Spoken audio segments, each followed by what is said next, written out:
أنت كسر قلب شيء مناسبة لما أنت وسلامتهين مالي أكثر ما أنت وحينوتها هاي مالين كم بده مالمو أن كنت هميني أو هيكسنيني هو الله صوم مري يهو ما أنت سيدا تنو كله أن سوقيني أن سوقارني runtii waxaan rabaa inaan meel kasta oo la joogo dadka reer galmudug aan taas horumarka iyo dhismayaasha waaweyn ee isugu jira qaybaha kala duwan kuwii horey loogu guuleystay oo soo hirgalay iyo kuwa maanta u joognaba aan soo hambalyeeno waxaan rabaa sidoo kale halkaan uga mahad celiyo midowga Yurub iyo bangiga horumarinta Afrika oo mashruucan iska kaashaday وأنا هذا ما سنتهين تم ما أنت أفضلنا يكون هراي الجعل وجستين بقى أديات بين كم علينا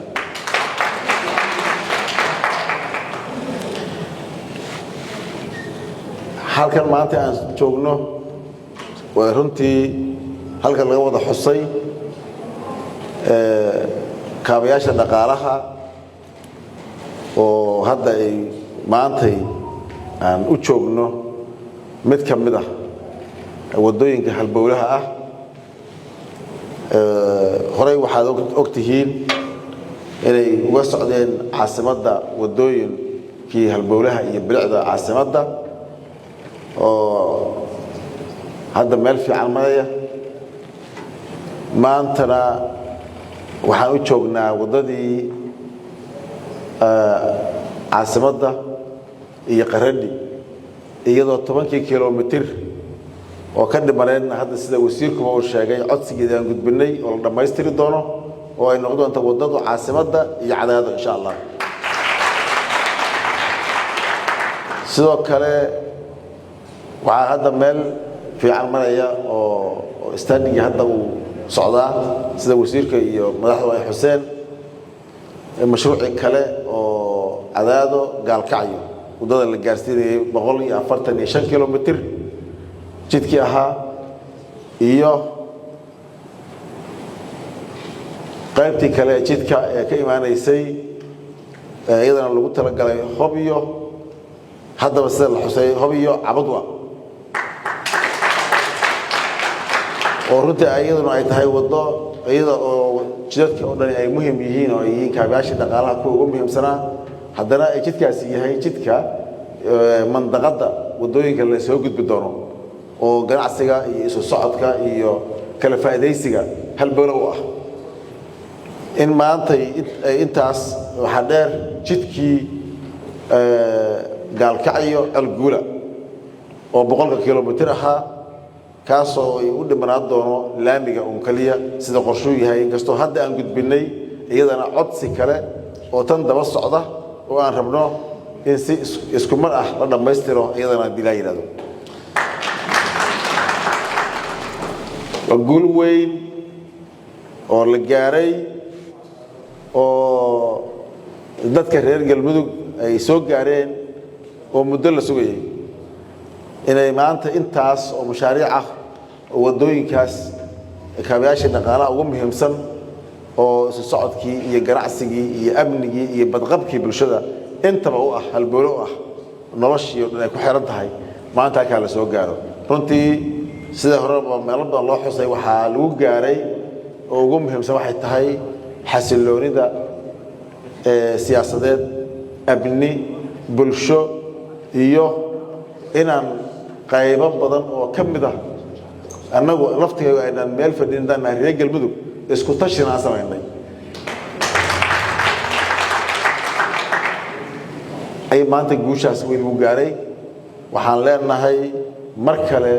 ويسوق همبلينا ويسوق بقادينا وحنا رمنا نرانو أنت دبنا أما ما راح دبنا وهو دجارينا إن شاء الله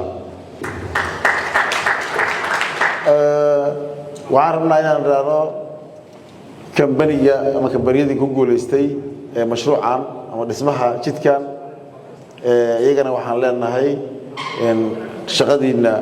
sidii la idinku talagalay waqtigii loo qabtay sidii loo qorsheeyay ayaan rajaynayaa inaad u gudataan oo aynan ka dib dhicin waqtigii la idinku talagalay inaad hawshan ku fulisaan iyadana waxaan leenahay shaqadiina halkaa ka wada shaqo wanaagsan baan ilaalin dadka reer galmudug gaar ahaan kuwa wadooyinkaas hadda maanta dhismihiisii bilowday iyo kuwa hadda ku jira istaadiga ku jira ama hadda feasibility study laga samaynayo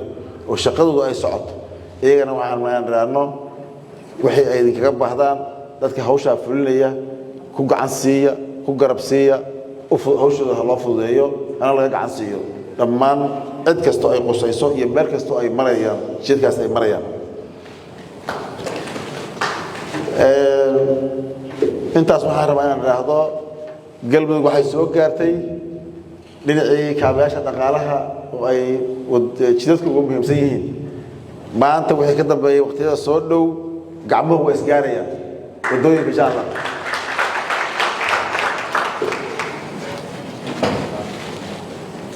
intaas kadib waxaan rabaa halkan inaan in yar iyadana aan shaha mawduucaan la socon aan ka xuso waddanka guud ahaan Soomaaliya abaaro ba'an oo runtii aad iyo aad u dhibaato badan baa ka jira galmudugna ay kala mid tahay abaarahaas dadka waxaan rabaa inaan idhaahdo dadka ilaahay wax siiyey ganacsatada iyo cid kasta oo xili karta in dadka dhibaatadaasi ku habsatay abaaraha ay iskaalmeeyaan oo dadka la kaalmeeyo iyadoo weliba ay tahay bishii Ramadaan in meel walba si walba oo lagu gudbi karo oo lagu gaarsiin karo dadka loo gurmado si guud iyo si gaargaaraba ayaan leenahay alla barigana la badiyo ilaahay baa deeqaye dadka ku filan bini aadam waxba weyn ma tari karee alla barigana la badiyo in ilaahay na siiyo roob aan uga baxno abaarta taasna waxaan rabaa inaan intaas aan idhaahdo abaarahaas iyo mushkiladooda dowladduna waa ku hawlan tahay galmudug hawlaha socda qorshayaal baa socda iyo waxa ay dadaalka intii la kari karo in la garab istaago dadkaas iyadana waa lagu hawlan yahay insha allah mar kale waxaan leeyahay waa maanta waa maalin weyn waa maalmihii aan sidaan sheegnay hore u sugaynay maalin ka mid ah waxaan rabnaa inaan idhaahno mar kale deeq-bixiyaasha saaxiibada beesha caalamka aad baan idinkaga mahadcelinaynaa inta aad ka qabateen guud ahaan Soomaaliya gacan ka geysateen iyo gaar ahaan galmudug aad iyo aad baan idinkaga mahadinaynaa gaar ahaan midowga Yurub iyo bangiga horumarinta Afrika waxaan tagi doonaa goobta shaqadu ka bilaabanayso oo dhismuhu ka bilaabanayo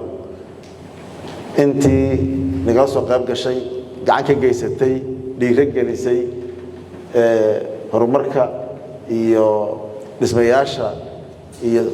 horu socodka galmudug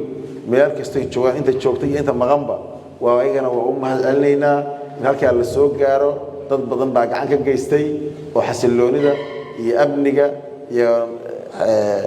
sida loo majeertay oo lagu doortay inay horumarada ka socdaan in badan gacan ka soo geysatay inta gacan ka geysatayna meel ay joogaan waxaan leenahay waa maasantiin meeshaas aan ka sii wadaynaa guul iyo baraare iyo barwaaqo iyo